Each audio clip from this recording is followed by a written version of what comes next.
Bismillah, alhamdulillah, wassalatu wassalamu ala rasulillah wa ala alihi wa ashabihi wa man wala wa ba'du. Qala al-musannifu rahimahullah ta'ala fi kitabih Ijtima'ul Juyusi al-Islamiyyati ala harbil mu'attilah wal jahmiyah. Wa qala wa anna asy-syafa'ata li ahli al-kaba'iri minal mu'minina wa yakhruju minan nari bi syafa'ati Rasulillah sallallahu alaihi wasallam qaumun min ummatihi ba'da an saru humaman fayutrahuna fi nahril hayati fayanbutuna kama tanbutul habbatu fi hamilis sayli. Bismillahirrahmanirrahim. Alhamdulillahi rabbil alamin wa bihi nasta'in ala umuri dunya waddin wa nusalli wa nusallimu ala abdihi wa rasulih Muhammadin wa ala alihi wa sahbihi ajma'in. Ma ba'du, rabbi shrah li sadri wa yassir li amri wahlul 'uqdatam min lisani yafqahu qawli. Rabbi zidni ilma warzuqni fahma wa amalan mutaqabbala. Suara mikrofonnya enggak keras ya? Kencang. Kurang kencang ya. Yang punya ilmu mana supaya mikrofonnya lebih kencang? Al-ikhwatul kiram, pada kesempatan yang lampau kita sedang menjelaskan akidah Ibnu Abi Zaid Al-Qayrawani Abu Muhammad Abdullah yang dikenal dengan nama Al-Imam Malik As-Saghir dari Qayrawan. Dan kita masih melanjutkan perbincangan kita tentang akidah beliau rahimahullah. Dan ini semua disebutkan oleh Imam Al-Qayyim rahimahullah, menunjukkan kepada kita bahwasanya akidah para ulama dari golongan para sahabat, tabi'in, tabi'ut tabi'in, imam yang empat, akidahnya sama, tak ada padanya perbedaan tentang masalah sifat-sifat Allah Subhanahu wa taala. Setelah Ibnu Qayyim menyebutkan tentang pendapat daripada ulama-ulama Hanafiyah, maka beliau melanjutkan perkataan ulama-ulama Malikiyah, masih pada penjelasan akidahnya al-Imam Ibnu Abi Zaid Al-Qayrawani rahimahullah.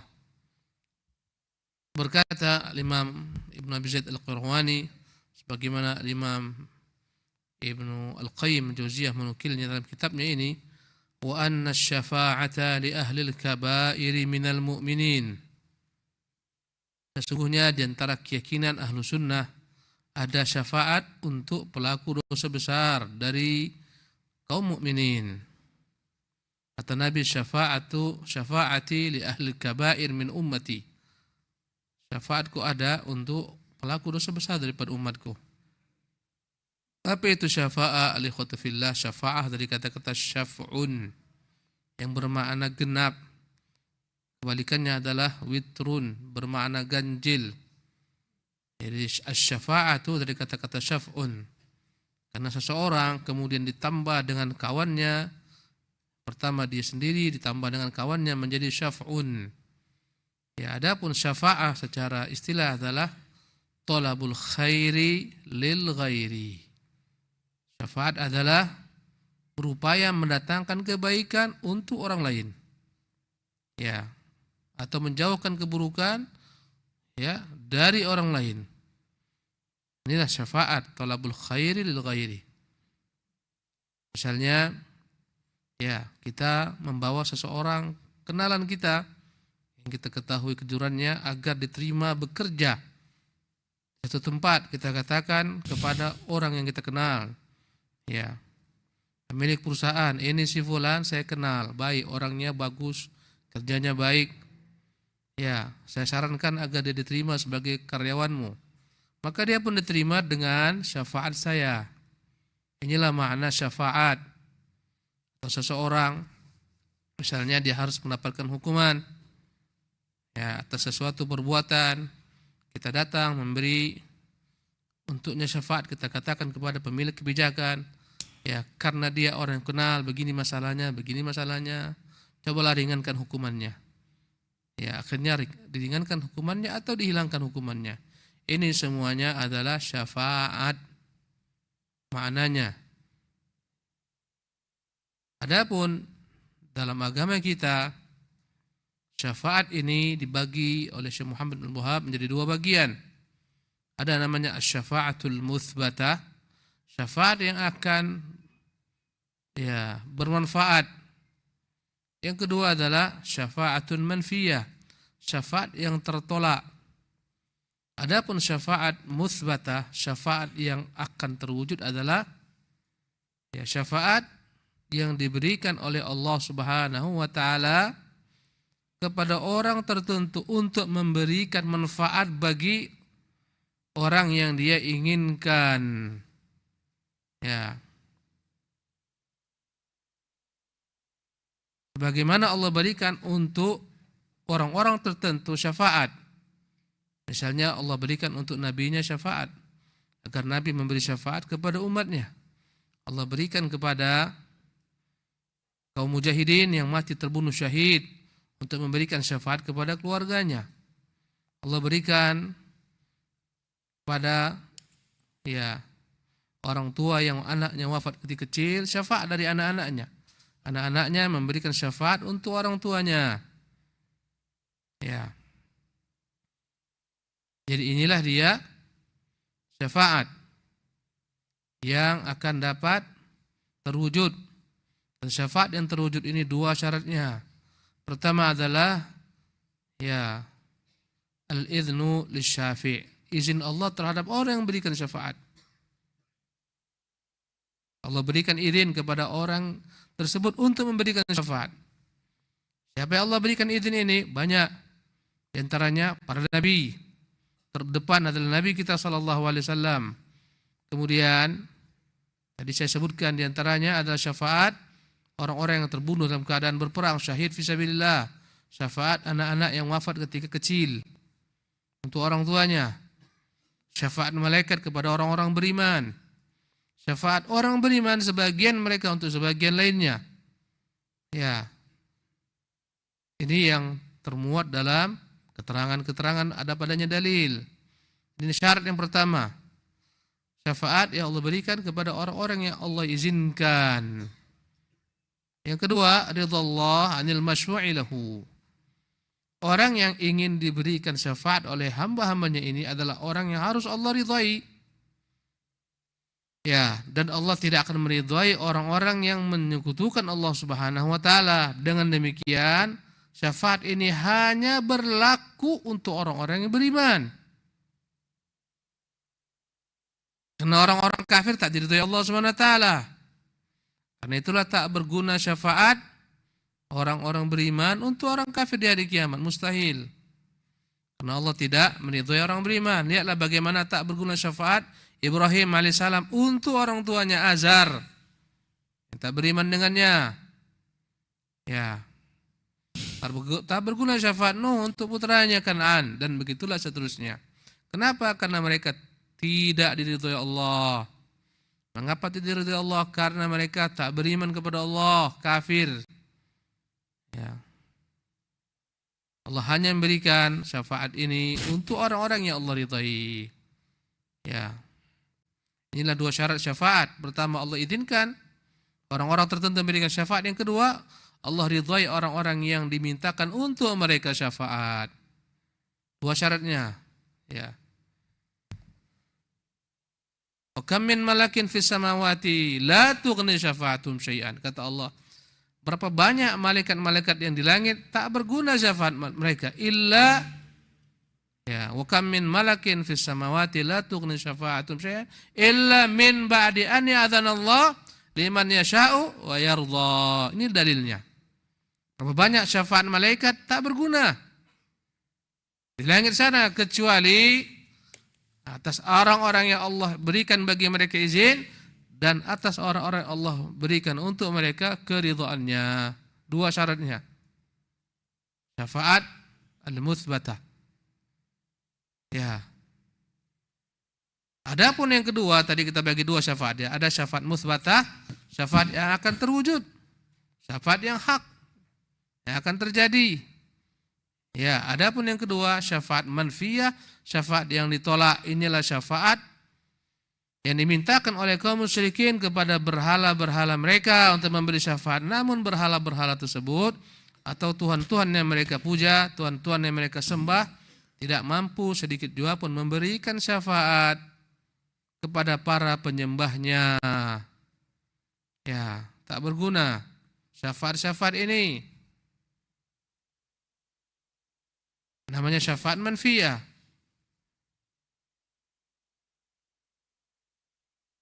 Dan ini yang akan diharapkan kelak oleh para penyembah berhala-berhala, Tuhan-Tuhan mereka. Ternyata apa yang mereka harapkan semuanya sia-sia. Karena semua yang mereka harapkan menjadi perantara memberi syafaat mereka di sisi Allah ditolak.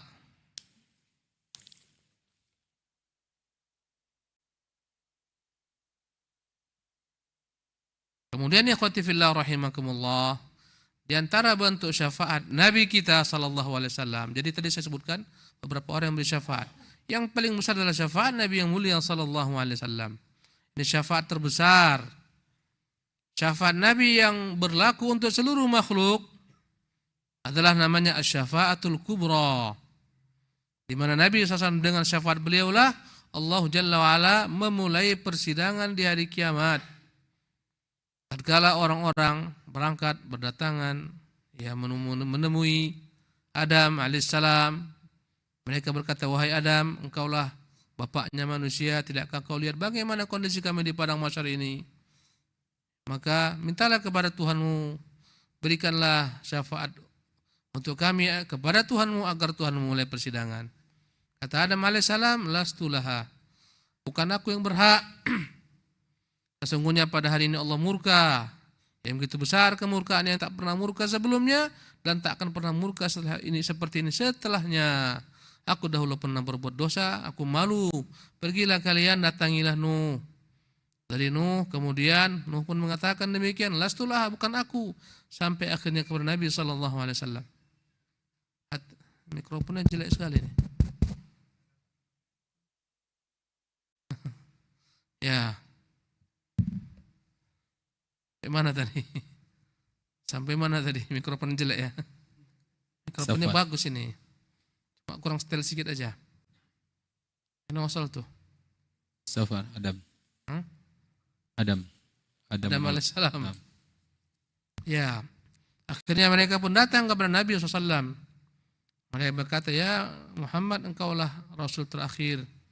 Dan mereka sebutkan pujian kepada Nabi. Mintalah kepada Tuhanmu agar Tuhanmu memulai persidangan. Kata Nabi, ana laha, aku yang Allah izinkan untuk itu. Maka Nabi pun sujud di bawah arsy Allah Subhanahu wa taala. Dikala itu Nabi yang mulia SAW, Allah bentangkan, Allah ajarkan kepadanya nama-nama Allah yang belum pernah diajarkan kepada siapapun daripada makhluknya, agar Nabi memuji Allah dengannya. Setelah sujud yang lama, Allah berkata, ya Muhammad, irfa' ra'sak, sekarang angkat kepalamu dan berilah syafaat. Maka dengan syafaat Nabi dimulailah persidangan. Ini yang disebut dengan nama asy-syafa'atul uzma. Ini yang disebut dengan nama maqaman mahmuda.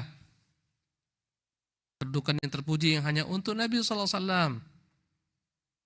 Syafaat terbesar untuk seluruh makhluk agar dimulai Allah persidangan. Ada syafaat Nabi yang lainnya adalah syafaat dari Nabi sallallahu alaihi wasallam untuk orang-orang yang seharusnya mereka menjadi ahlu neraka. Dengan syafaat Nabi batal masuk neraka, dimasukkan ke surga. Ada juga yang ketiga syafaat Nabi SAW untuk orang-orang yang mereka telah masuk dalam neraka, dibenamkan dalam neraka. Dengan syafaat Nabi mereka dikeluarkan dari dalam neraka.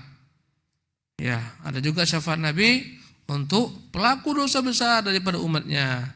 Ini yang kita bahas. Bahwasanya Nabi akan berjanji memberikan syafaat terhadap umatnya yang melakukan dosa besar.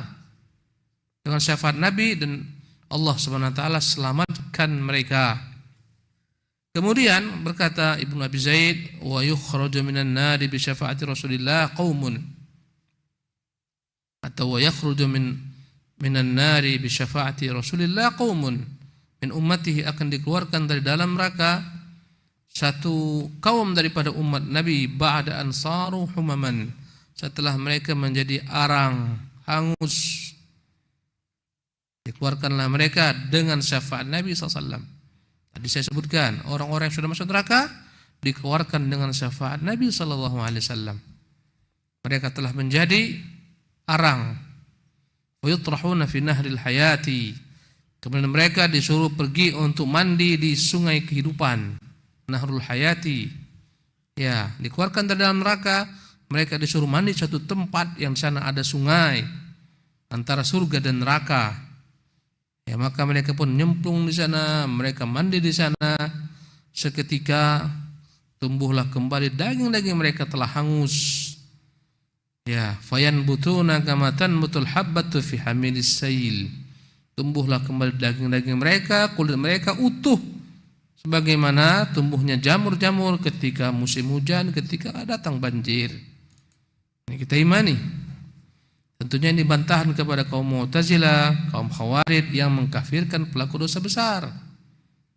Karena itulah mereka mengingkari syafaat Nabi SAW. Kata mereka tak ada syafaat. Kenapa? Logika kami tak menerima ada syafaat. Berarti Allah tak konsisten dengan janji-janjinya. Allah telah menjanjikan yang berbuat maksiat ini baginya, yang berbuat taat ini baginya. Kenapa orang bermaksiat Allah masukkan ke surga? Allah tak konsisten. Karena itulah tidak kami terima. Ini kaum siapa? Mu'tazilah, kaum Khawarij. Ya, subhanallah. Inilah beragama dengan akal. Surga-surga Allah, neraka-neraka Allah, hamba-hamba Allah, keputusan di tangan Allah. Terserah sebagaimana Allah kehendaki. Ya, dengan rahmat Allah, dengan iman yang ada dalam diri seseorang, Allah keluarkan orang-orang dalam neraka. Yukhraju minan nar, dikeluarkan dalam neraka orang yang dalam hatinya ada seberat daripada biji bayam dari keimanan, atau biji sawi dari keimanan. Ya. Naam. Ahsanallahu ilaikum. Wal imanu bi khawdi Rasulillah sallallahu alaihi wasallam tariduhu ummatuhu la yadma'u man syariba minhu wa yudadu anhu man ghayyara wa baddala. Nah, berikutnya berkata Ibnu Abi Zaid Al-Qayrawani, wal imanu bi haudi Rasulillah. Kita wajib mengimani akan adanya kelak di padang mahsyar telaga milik Rasulullah sallallahu alaihi wasallam. Telaga di padang mahsyar tak sama dengan sungai Al-Kautsar. Nabi punya sungai Al-Kautsar di surga. Inna a'tainaka al-kautsar. Sungguh kami memberikan kepada Muhammad Al-Kautsar. Dialah mata air yang mancar di surga. Dari mata air inilah ya air yang terdapat dalam telaga Rasulullah di padang mahsyar. Jadi telaga ini adalah merupakan aliran daripada sungai Rasulullah di surga yang namanya Al-Kautsar. Setiap nabi itu punya telaga. Tapi yang paling besar adalah telaga Rasulullah SAW. Di padang mahsyar orang kehausan, mereka tak minum, matahari dekatkan. Setiap nabi punya telaga, dan setiap nabi akan memberikan kepada umatnya, subhanallah, bantuan agar mereka datang dapat mereguk daripada telaga-telaga tersebut. Ya, yang paling besar adalah telaga Rasulullah SAW. Dalamnya banyak gayung-gayung, yang gayungnya sebanyak bintang di langit, yang airnya lebih putih daripada susu. Ya, barang siapa yang minum seteguk tak akan pernah lagi dahaga setelah itu selama-lamanya. Dan Nabi menunggu umatnya di sana. Kata Nabi kita, ana faratukum alal haudi. Aku menunggu kalian di sana nanti. Subhanallah. Inilah kenikmatan besar bagi kita yang merindukan Nabi SAW. Kalau benar jujur kita merindukan Nabi, jujur mencintai beliau, jujur mengikuti beliau zahiran wa batinan, maka beliau pasti akan menunggu kita di sana nanti. Pasti dia akan kenal dengan kita umatnya.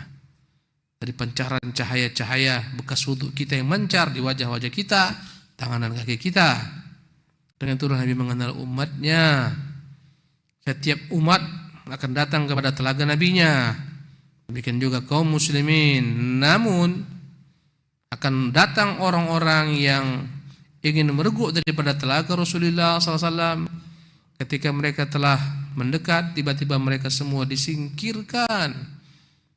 Ketika mereka diusir dari telaga tersebut, digiring ke neraka.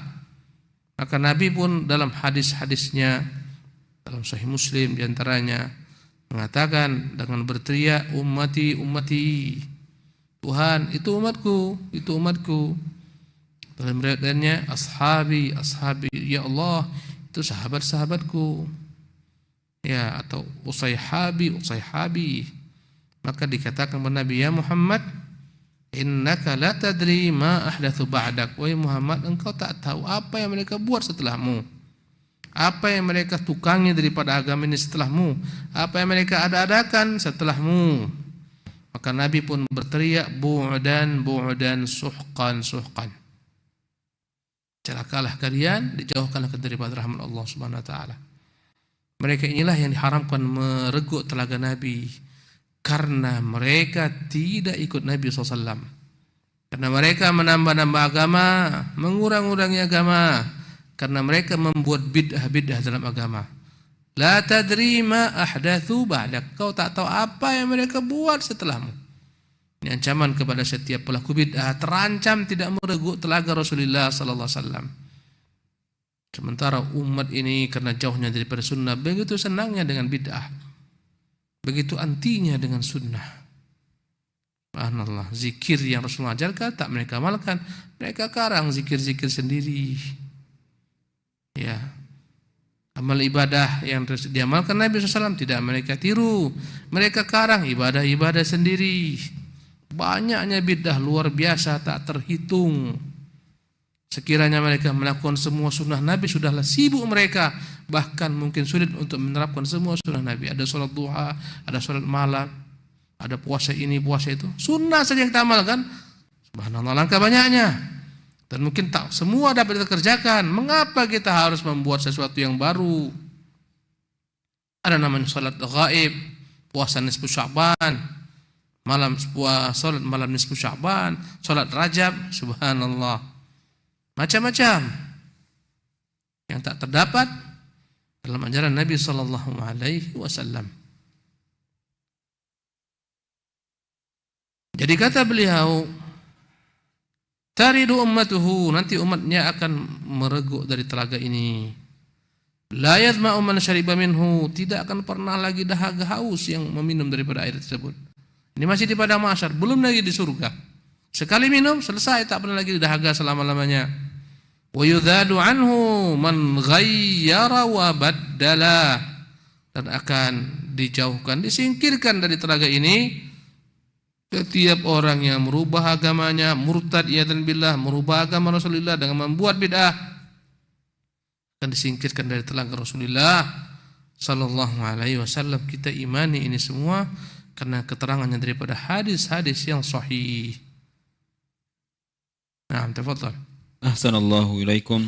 Wal imanu bima jaa min khabar al-Isra'i bin Nabi sallallahu alaihi wasallam ila as-samawati ala ma sahhat bihi ar-riwayat wa annahu sallallahu alaihi wasallam ra'a min ayati rabbihil kubra. Berikutnya kata Imam Ibnu Abi Zaid, kita wajib mengimani segala bentuk keterangan dalil yang sahih, ya, yang menceritakan bahwa Nabi pernah diperjalankan malam hari dari Masjidil Haram ke Masjidil Aqsa, namanya Isra, dimi'rajkan ke langit, dinaikkan ke langit, namanya Mi'raj. Diperjalankan dari bumi ini, dari Masjidil Haram ke Masjidil Aqsa dengan burak. Ya, padahal kala itu mereka sampai, kafilah-kafilah Arab itu mereka sampai 1 bulan. Jika mereka bertolak dari Mekah dengan kendaraan unta yang mereka tunggangi, baru sampai 1 bulan. Sementara Nabi SAW begitu cepat, ya, burak begitu cepatnya, secepat kilat tiba di Masjidil Aqsa. Subhanallah, dengan kendaraan tersebut. Bahkan Nabi mengikatkan kendaraan tersebut di salah satu daripada tiang-tiang Masjidil Aqsa. Subhanallah. Bahkan malam hari itu ada satu pintu yang tak bisa terkunci menurut keterangan-keterangan riwayat yang sahih. Ya, penjaga Masjidil Aqsa kebingungan. Ada satu pintu yang tak dapat dikunci, yang lainnya dapat. Ya, kita harus meyakini hal ini. Kemudian dari sana Rasulullah SAW dipertemukan dengan arwahnya para nabi, Nabi memimpin salat, ya, menunjukkan keutamaan Nabi kita SAW. Kemudian Nabi pun diangkat ke langit dengan tangga yang Allahu alam bagaimana tangganya. Ya, subhanallah. Jadi bukan lagi dengan buraq langitnya, dengan tangga. Tangga bagaimana? Allahu alam. Dan di sana pun Nabi berjumpa dengan para nabi-nabi. Kembali Rasulullah berjumpa dengan nabi-nabi yang berjamaah bermakmum dengannya, berjumpa dengan Isa, Musa, Yunus dan seterusnya. Dan di sana Nabi melihat berbagai tanda-tanda kebesaran Allah sampai Nabi kepada tempat, ya, Sidratul Muntaha, tempat yang terakhir. Ya. Dan Nabi melihat segala macam tanda-tanda kebesaran Allah. Kata Allah, "Walaqad ra'a min ayati rabbihil kubra." Sungguh benar-benar dia telah melihat tanda-tanda kebesaran Tuhan yang maha dahsyat.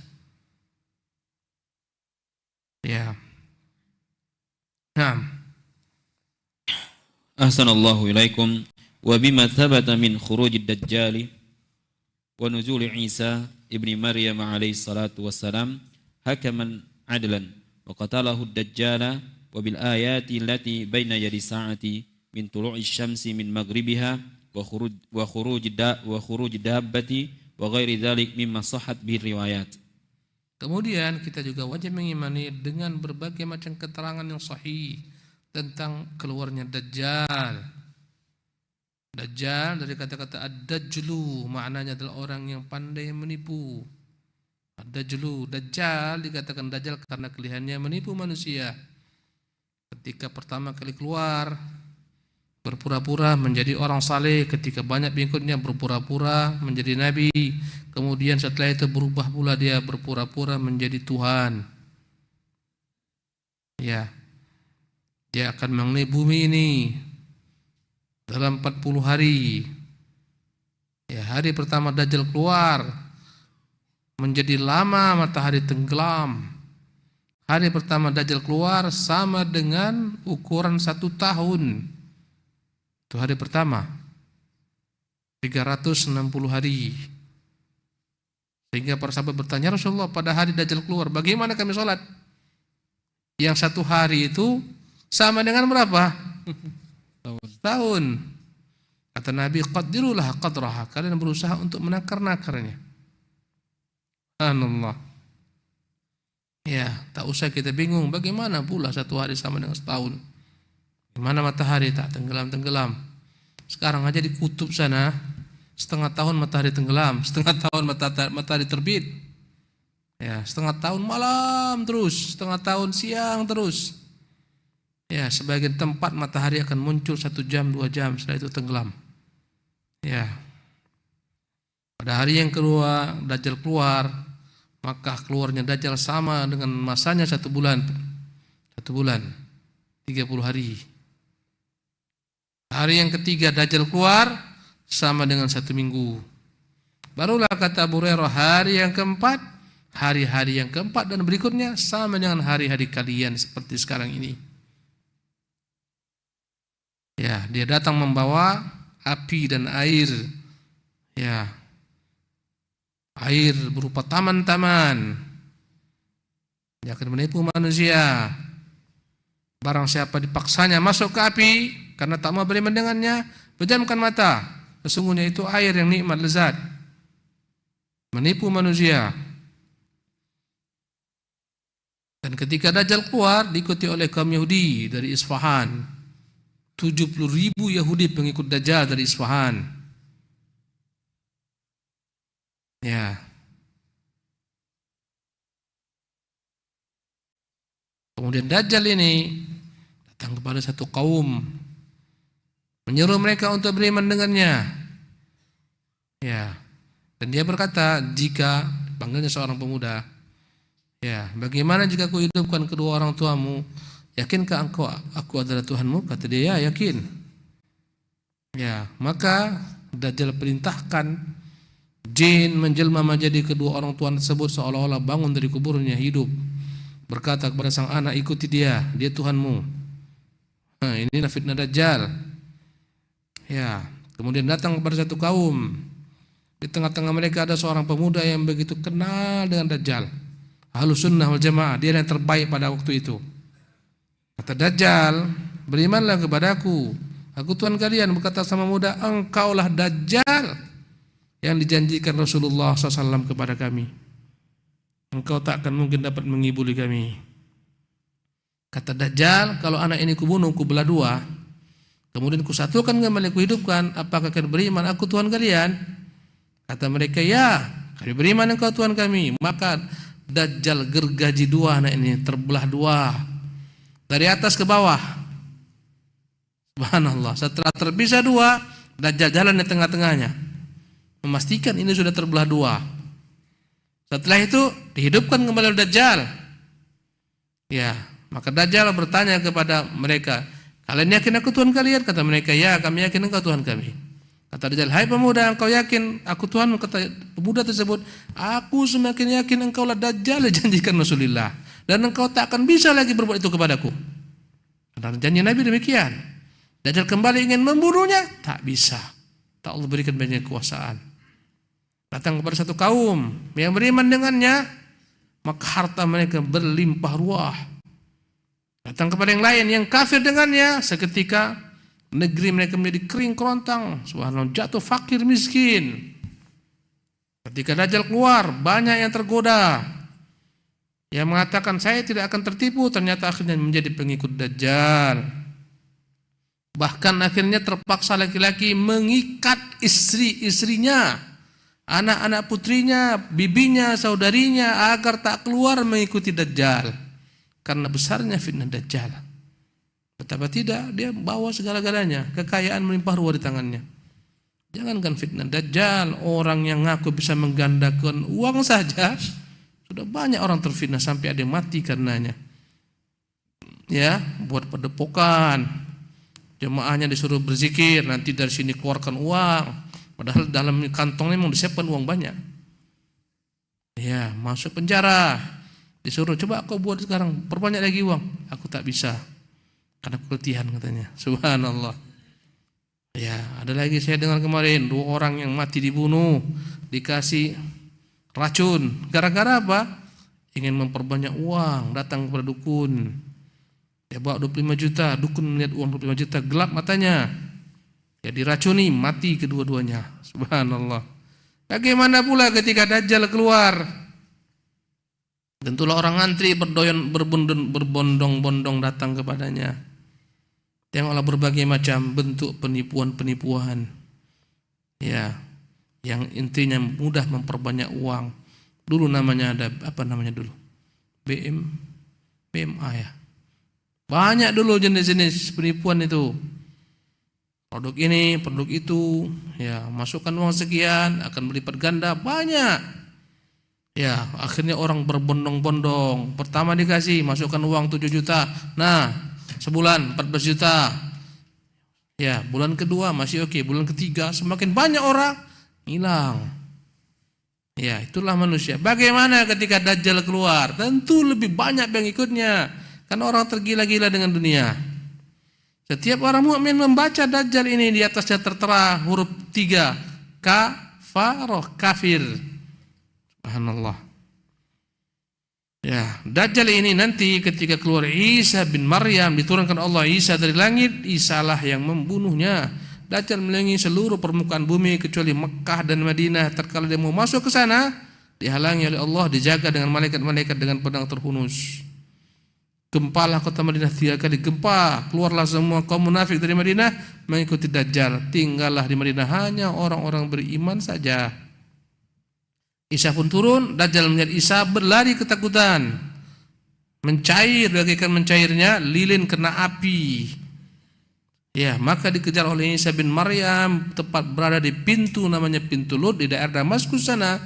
Di sanalah Isa menghabisi Dajjal. Ya. Jadinya kata beliau, wa bima thabata min khurudid Dajjal wa nuzul Isa bin Maryam, kita mengimani tentang keluarnya Dajjal, tentang turunnya Isa bin Maryam, kita meyakini Isa tak pernah dibunuh, tak pernah disalib.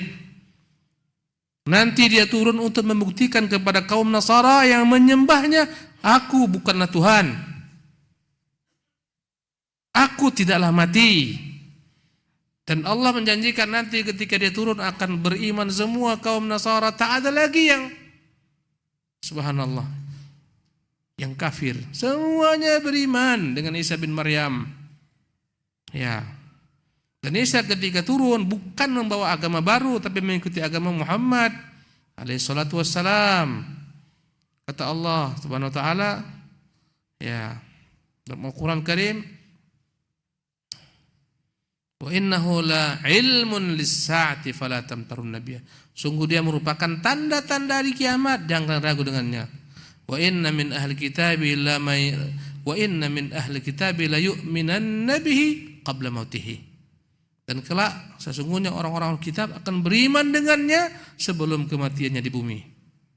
Dia turun, dia akan patahkan semua salib, menunjukkan batilnya cara beragama mereka. Ketika dia turun, dia akan bunuh babi-babi, menunjukkan batilnya yang mereka makan. Dan dia menghapus jizyah, tak ada lagi namanya jizyah. Ya, inilah Isa bin Maryam. Ketika turun di Menara Damaskus, dibawa oleh malaikat Jibril. Kemudian ketika itu datang untuk salat, dia salat bersama kaum muslimin. Berkata ketika Mahdi, silahkan anda menjadi imam kami. Kata Isa, tidak, ba'dukum, sebagian kalian menjadi imam bagi sebagian lainnya. Takrimatan lihadil ummah, untuk memuliakan umat ini. Jadi yang menjadi imamnya bukan Isa, dia di belakang bermakmum dengan Al-Imam Mahdi dari keturunan Nabi SAW, dari cucunya Al-Hasan bin Ali. Namanya sama dengan nama Muhammad, namanya sama dengan nama Muhammad bin Abdullah. Kita imani itu semua. Ya. Kembali kepada perkataan Ibnu Abi Zaid, wa nuzul Isa bin Maryam alaihi salatu wassalam hakaman adlan, dan dia akan bertindak sebagai pemimpin yang adil, dan dia akan mengisi bumi ini dengan keadilan, di mana sebelumnya bumi ini dipenuhi dengan kezaliman. Inilah masa bumi dipenuhi dengan kezaliman. Sekaranglah masanya. Ya.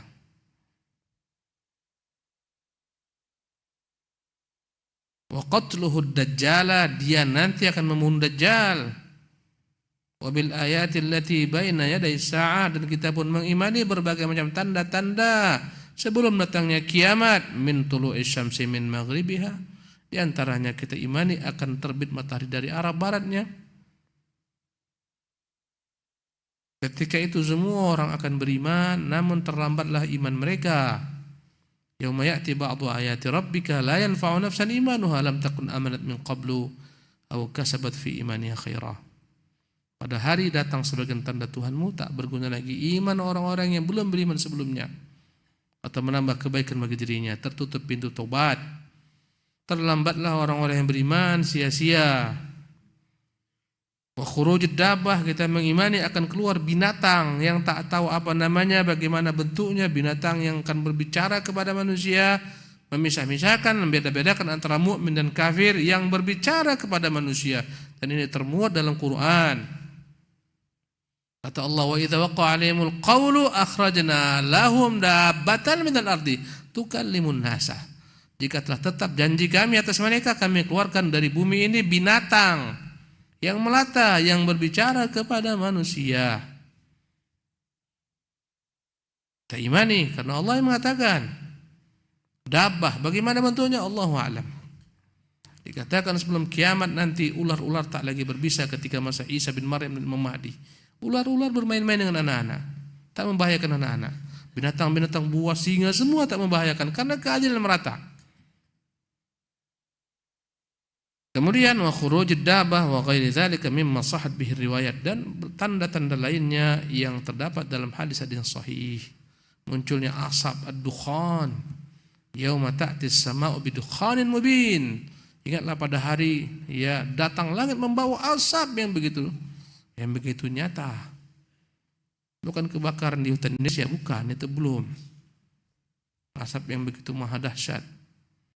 Ya, asap yang begitu banyak, munculnya berbagai macam bentuk likuifaksi besar-besaran. Kata Nabi, khasfun bil masyriq, ya, likuifaksi di daerah timur, wa khasfan bil maghrib, likuifaksi di daerah barat, wa khasfan bi jaziratil Arab, likuifaksi di jazirah Arabia. Ya, subhanallah. Tanda-tanda yang Rasulullah sebutkan daripada tanda-tanda hari kiamat. Dan tanda-tanda yang terakhir setelah itu jadilah kiamat, narun takhruju min qa'ri 'adan yahsurun nas. Akan muncul dari dalam perut bumi ini api berupa lahar yang begitu dahsyat yang mengejar manusia. Dalam perut bumi ini semuanya apa dalam perut bumi ini? Api.